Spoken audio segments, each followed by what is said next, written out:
Miss Michaela Deshawn. You guys already know I am back like I never left. If you're new here, welcome. If you're a returning subscriber, welcome back. All right, y'all, we're gonna get straight into this video. So, can you guys believe it? We're already halfway in the year. It's in June, and I just mind boggles me because I could have sworn it was just January. We were all just saying Happy New Year, and it's crazy. We've already passed Memorial Day, and it's about to be July 4th, and so time is just going crazy.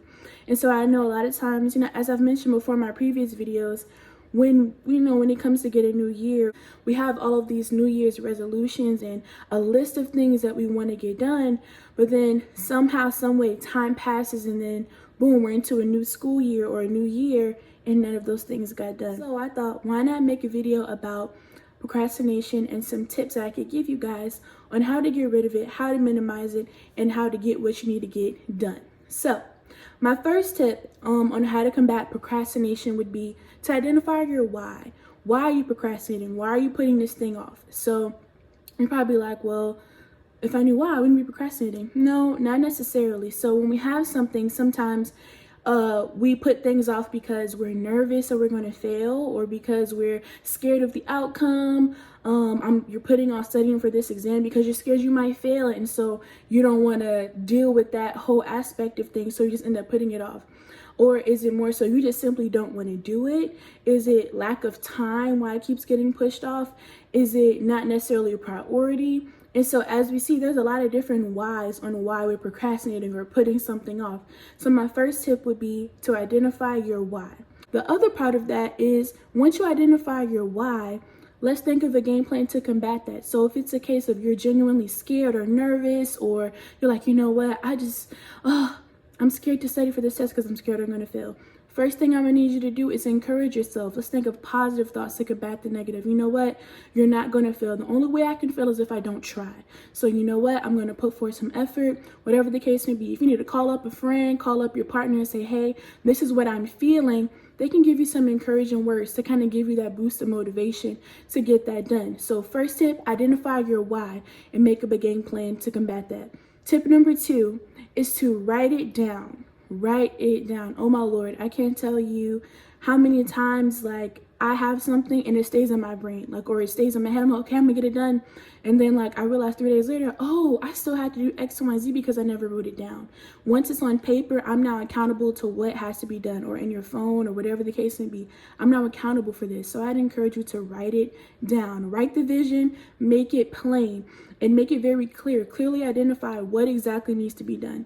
So if it's, okay, I need to finish, or I need to do my final exam paper that's 30 pages long. Okay, so what exactly do you need to do? What does that look like? Okay, I need to work on my abstract. I need to work on, I'd find 5 research articles, whatever the case may be.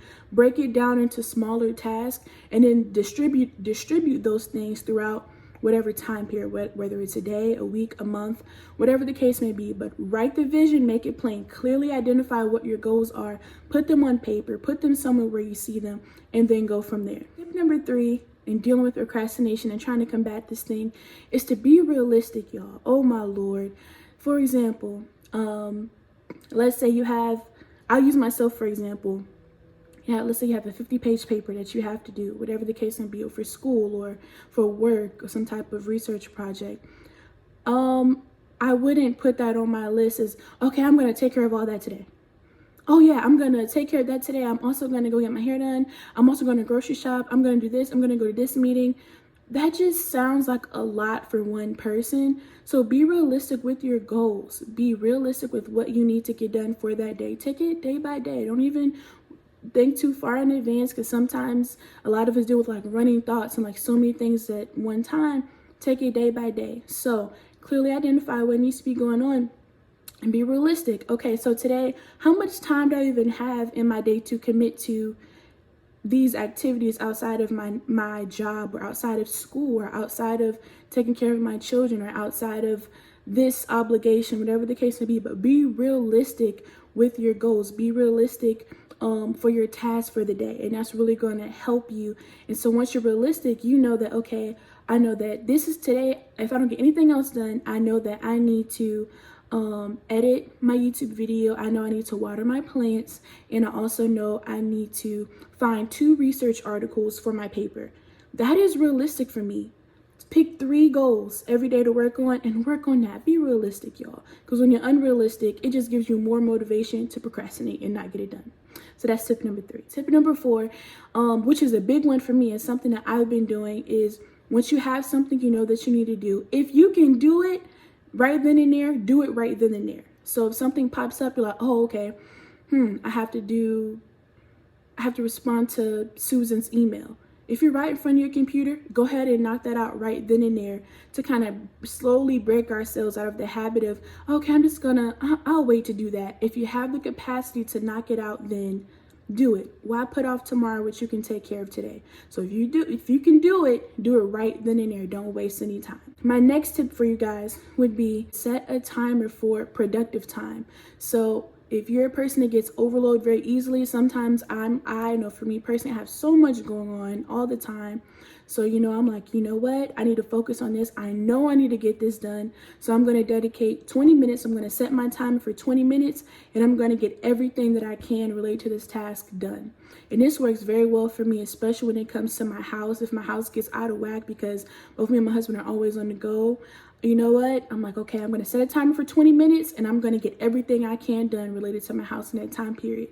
And then I realized, you know what? This did not take as long as I thought it was going to take, because sometimes we get caught up in like, oh my Lord, this is going to take me 50 billion hours. I'm never going to get this done. But that's not the case. Set a timer and go at it. After that, you're done. You don't have to do it anymore. So that would be my next tip. My tip following that would be to use a reward system. So what does this mean? In your head, like I said, it kind of flows hand in hand. You're using realistic goals.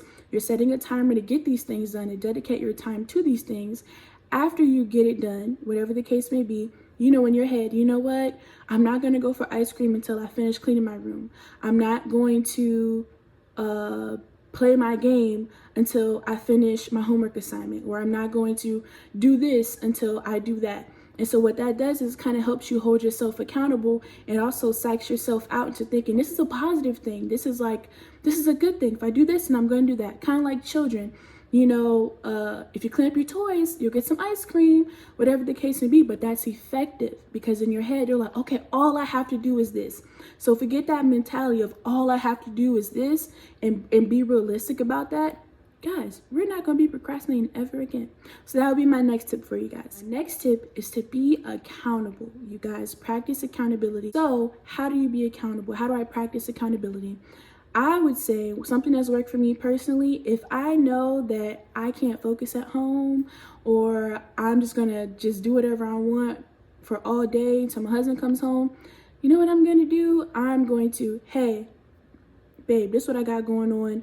When you get home today, can you please remind me to do my homework assignment, or to work on this proposal for this company? I need it done by 7 o'clock today. So can you please help me ensure that this gets done? Right? And so what that does is now it's just not just you carrying that load by yourself of you trying to get this done. Now it's you and your partner, or you and your friend, or you and your mom, or you and your associate or your coworker now carrying this load together so you can get whatever you need to get done. So a lot of times what I do is, if something's like, man, this thing is so trying, I don't know if I'm going to be able to get it done, I'll be like, hey babe, this is what I got going on. I need to do X, Y, and Z. I'll tell her my whole plan. It helps to tell somebody, because once you tell somebody, they're going to be like, hey, did you do this? Did you get this done? And so then it's like, oh man, I guess I have to do it now, because they know. That helps. So share with a friend, share with a partner, share with a sister, a brother, a cousin, whoever, someone that can keep you accountable to remind you, hey, you said you were going to finish X, Y, and Z. Did you finish it yet? What can I do to help you? And so it helps when we're not just carrying that load on ourselves. If you don't even have an accountability partner, that's okay. Be accountable to yourself. Write it down on paper, write it down in your refrigerator, or in an area where you know you're gonna go, the bathroom, the mirror in the bathroom. If you have to write in big letters on a sticky note, email Susan back. That's what you have to do to remind yourself. And if you can, we always have our phones, go ahead, email them right then and there. So yeah, you guys, those are all the tips that I have, at least for right now, for this video, on how to stop procrastinating. You gotta stop. We're halfway in the year. A lot of us have put things off, and now we're in June, And we're like, oh my gosh, well, I guess I'll just wait till next year. Baby boy, baby girl, no. Why would you put off tomorrow what you can do today? Remember, tomorrow is not promised to us. And a lot of times we take that for granted, where we operate like, oh, okay, I have tomorrow to do it. Oh, okay, I have next week to do it. And that's not always the case.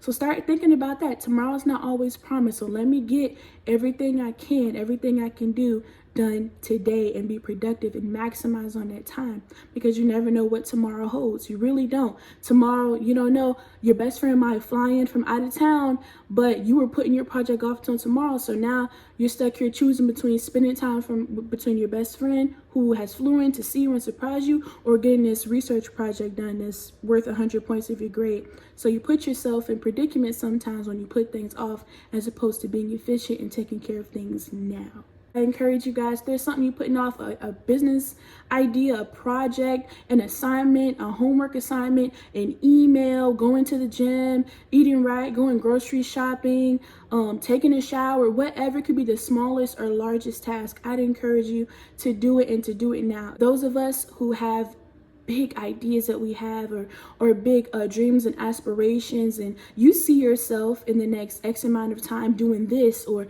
wow, this is the kind of car you want to drive, whatever the case may be, do what you have to do today. Start now. I'm telling you, you will thank yourself. When tomorrow comes, you'll be like, you know what? I'm glad that I went ahead and did that. Even if it's small, it doesn't matter. The small things matter. In the previous video, I talked about baby steps. Those baby steps matter, y'all, and we're going somewhere. Someone once said, her name is Daphne, I love her. She said, if your dreams aren't scaring you, if your dreams don't make you nervous, then you are not dreaming big enough, y'all. And so, well, we can't even get to our dreams and accomplish those things if we're procrastinating, or if we're putting things off. So I encourage you guys to go ahead out there and do it. Stop procrastinating. Don't do it no more. Do better. Do better, because you can do better. And when you know better, you do better. So now that you know, we're going to have to do better. So I love y'all. I hope that you guys enjoyed this video. Tune in every Thursday. You guys, I got the content coming. I focus on positivity, mental health, life application skills, encouragement, and just making you smile and making you laugh. So I love you guys. I hope that you guys enjoyed this video. Stop procrastinating, and I'm going to see y'all next week. Bye, y'all. How can you find you are a summer after fall?